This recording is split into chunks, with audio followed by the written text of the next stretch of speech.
এদিকে আজ জোট ইন্ডিয়ার চতুর্থ বৈঠক। মূল আলোচ্য বিষয় হতে চলেছে রাজ্যে রাজ্যে আসন সমঝোতা, যৌথ রাজনৈতিক কর্মসূচি, যৌথ প্রচার এবং অভিন্ন ন্যূনতম কর্মসূচির রূপায়ণ। জোট ইন্ডিয়ার জোটবদ্ধ রূপ তুলে ধরতে এই বিষয়গুলোর উপর জোর দেওয়া হচ্ছে বলে মত রাজনৈতিক মহলের। 5 রাজ্যের নির্বাচনে বিশেষত হিন্দি বলায় কংগ্রেসের ভরাডুবির পর এবারে চতুর্থতম বৈঠক অত্যন্ত গুরুত্বপূর্ণ।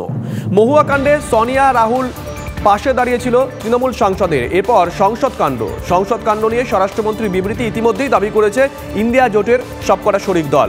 সব মিলিয়ে লোকসভার আগে জোট ইন্ডিয়ার এই দিল্লি বৈঠক বুঝিয়ে দেবে ভোটযুদ্ধে আদৌ কতটা সফল হতে চলেছে শরিকদের পারস্পরিক সমীকরণ, কতটা জোটবদ্ধ হতে পারে তারা বিজেপির বিরুদ্ধে লড়াইয়ে।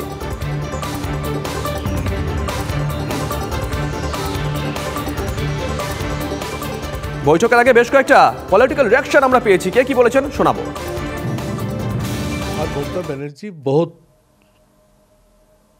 आशा लेके इस बार आए हैं कि ये सीट शेयरिंग का प्रोसेस यही सबसे पहले होना ज़रूरत है। 1 2 3 4 5 6 7 8 ये गुणने से क्या होगा? तो meeting should be result oriented, meeting should be with very much with objectives और लोग फल देखना चाहते हैं। ওটা শোকসভা হবে। সেমিফাইনালে হেরেছে ছত্তিশগড়, মধ্যপ্রদেশ, রাজস্থান, সেই জন্য শোকসভা হবে, নীরবতা পালন হবে এবং মিটিং এর শেষে সবাই মিলে গয়ায় যাবে পিন্ডি দিতে। এদিকে জোট বৈঠকের আগের দিনেও একের বিরুদ্ধে এক নীতিতেই সওয়াল মমতার। দু একটি দলের আপত্তি থাকলেও ধোপে টিকবে না, বেশিরভাগ দল রাজি হলে আসন সমঝোতা নিয়ে জটিলতা কাটবে আশা মমতার। 1-2 political parties may not agree, but majority of the political parties, if they are agreed for seat sharing 1-to-1, then automatically everybody will come together. Principally, I don't have any grievances against of anybody. Not even against the communists. Ideology differences, because they are working with BJP. But instead of that, I don't have any motto or any vendetta not to work with anybody. I can work with anybody. I don't have any problem. If somebody has a problem, I cannot give the medicine. Lok Sabha নির্বাচনে এ রাজ্যে কংগ্রেসের সঙ্গে জোট হবে তৃণমূলের। দিল্লিতে ইঙ্গিতপূর্ণ মন্তব্য মুখ্যমন্ত্রীর। মমতা বন্দ্যোপাধ্যায় জানিয়েছেন তার দরজা খোলা, তবে একই সঙ্গে তিনি কংগ্রেসকে মনে করিয়ে দিয়েছেন বাংলায় কংগ্রেসের জেতা আসন মাত্র 2টো।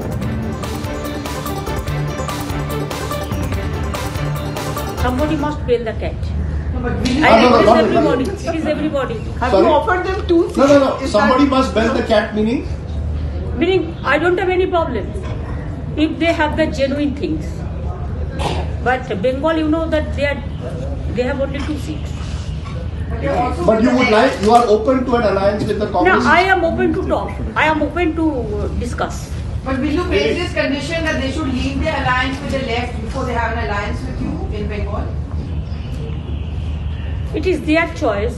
I cannot make any comments about any political party. আমি তো আর সেখানটা ডিসকাশনে থাকছি না, যারা থাকবে তাদেরকে জিজ্ঞেস করবেন। আমার ডিসকাশন অনেক আগে বলে দিয়েছি যে আমি আমার জায়গায় আমরা কারোর দয়াতে নির্বাচনে লড়তে রাজি না, আমি আমার হিম্মতে লড়বো, কংগ্রেসের হিম্মতে লড়বো। অনেকবার বলেছি, মুখস্থ করে নিন, ভালো করে লিখে নিন, রেজিস্টার করে। কোনো পর্যন্ত জোটের মুখ ঠিক করা নিয়ে নিজেদের মধ্যে বক্সিং শুরু করে দিয়েছে। এরপরে কি করবেন দেখুন আগে, তারপর তো জোট তৈরি করবেন। কংগ্রেস এবং তৃণমূল কংগ্রেস এক। অধীর রঞ্জন মানুষের মনোরঞ্জন করবার চেষ্টা করেন পশ্চিমবঙ্গে। উনি যদি সত্যিই তৃণমূলের বিরুদ্ধে লড়াই করতে চান, পশ্চিমবঙ্গের মানুষকে একটু স্বস্তি দিতে চান, তাহলে যে মঞ্চ থেকে লড়াই করছেন সেখান থেকে এটা করা যাবে না, এটা ওনাকে বুঝতে হবে।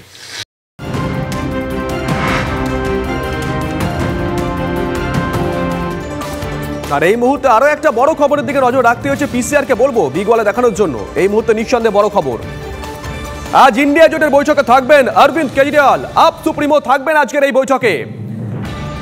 শিয়রে ইডি তলব। বিরোধী বৈঠকে দিল্লির মুখ্যমন্ত্রী, যেমনটা শোনা গেছিল, তার একটি পূর্ব নির্ধারিত কর্মসূচি রয়েছে, বিপাসনা কর্মসূচি, যে কর্মসূচি প্রতি বছর নিয়ে থাকেন অরবিন্দ কেজরিওয়াল। হয়তো তিনি থাকতে পারবেন না এমনটা শোনা গেছিল, কিন্তু এখন জানা যাচ্ছে তিনি আজকের এই বৈঠকে থাকবেন। জ্যোতির্ময় আমাদের সঙ্গে রয়েছেন টেলিফোনে, আমাদের সহকর্মী। জ্যোতির্ময়, কি জানা যাচ্ছে?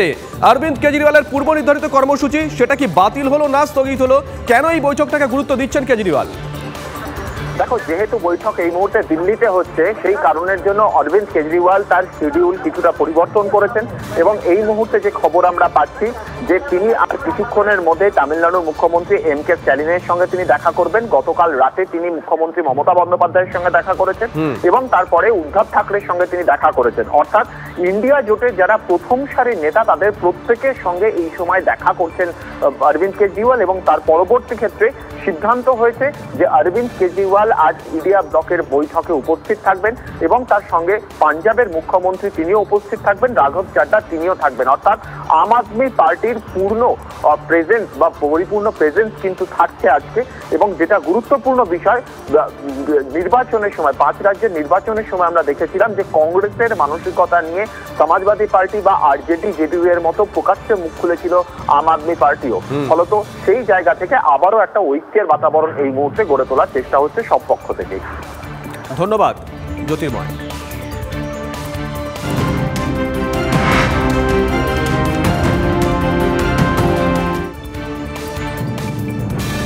মমতা বন্দ্যোপাধ্যায়ের উত্তরসূরি কে? তৃণমূলের অন্দরে যখন এ নিয়ে তুমুল জল্পনা চলছে তখন তার অবসর ঘটিয়েছেন স্বয়ং তৃণমূল সুপ্রিমো।